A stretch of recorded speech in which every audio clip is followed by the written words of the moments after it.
Bonjour et bienvenue sur le podcast de Kinéformation. Aujourd'hui, j'aimerais répondre à une question qui est souvent posée concernant la technique des ventouses. La question est, une formation est-elle vraiment nécessaire pour cet outil qu'est la ventouse? Bien que cette technique ait failli disparaître il y a quelques années, on trouve aujourd'hui dans la plupart des cabinets de kinésithérapie et d'ostéopathie cet outil simple et bon marché. Son utilisation peut être cependant limitée ou au contraire d'une grande précision et spécifique des tissus que l'on souhaite traiter. Qu'il s'agisse de muscles, de tendons, de ligaments ou d'aponévrose, l'utilisation des ventouses n'est alors pas la même. Comme moi sûrement, vous n'avez pas lu le mode d'emploi de votre ordinateur, de vos logiciels ou de votre télévision. Comme moi donc, vous n'utilisez qu'une toute petite partie des possibilités de ces appareils. Il en est de même pour les ventouses. Bien sûr, leur utilisation paraît au premier abord simple. Mais ne vous y trompez pas, les possibilités sont bien plus vastes que vous ne le pensez peut-être.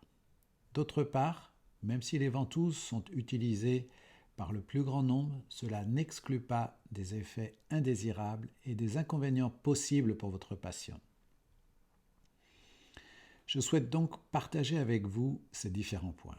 Pour ma part, j'ai rencontré la technique des ventouses dès mon jeune âge, lorsque ma mère posait 6 ventouses sur le dos de mon père quand il était malade et qu'il toussait.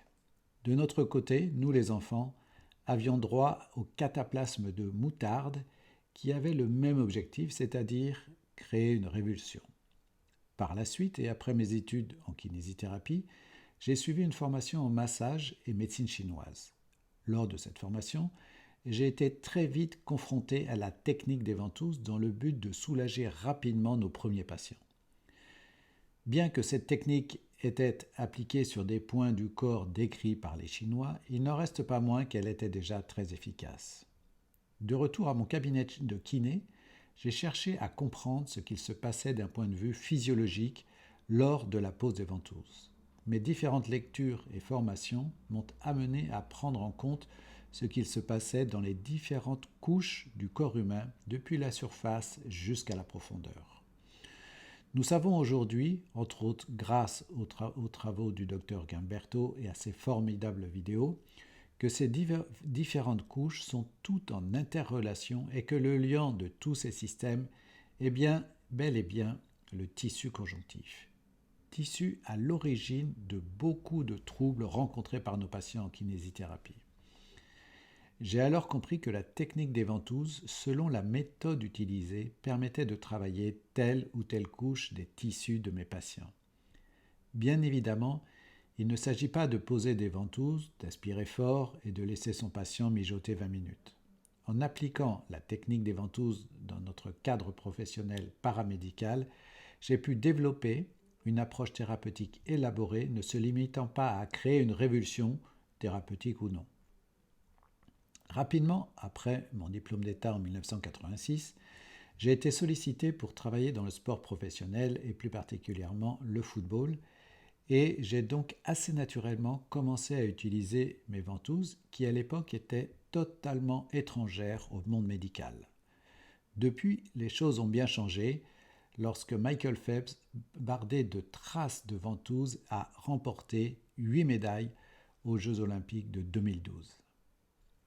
À ma grande surprise, et sûrement grâce à son efficacité, seul critère recherché par les sportifs, ils sont devenus les patients les plus en demande par rapport à cet outil thérapeutique. Je vous parle alors des années 90.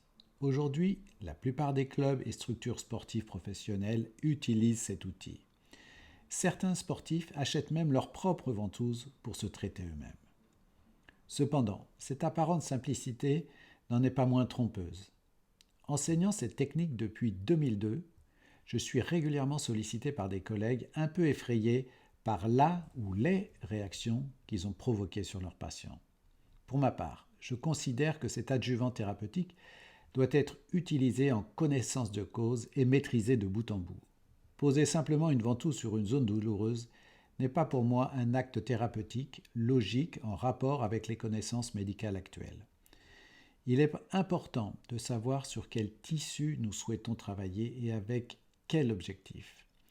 Souhaitons-nous travailler sur un muscle, un ligament, une aponévrose ou un tendon? Souhaitons-nous travailler en dynamique ou en statique et pourquoi? À quel niveau de profondeur se trouve le tissu auquel nous nous adressons? Certaines zones sont-elles contre-indiquées à la pose? Le temps de pose est-il toujours le même? Mon patient se trouve-t-il dans une phase inflammatoire générale ou locale?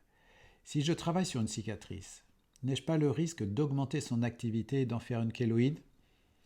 Voilà beaucoup de questions qu'il est nécessaire de se poser si l'on veut que cette technique soit réellement en phase avec notre profession paramédicale.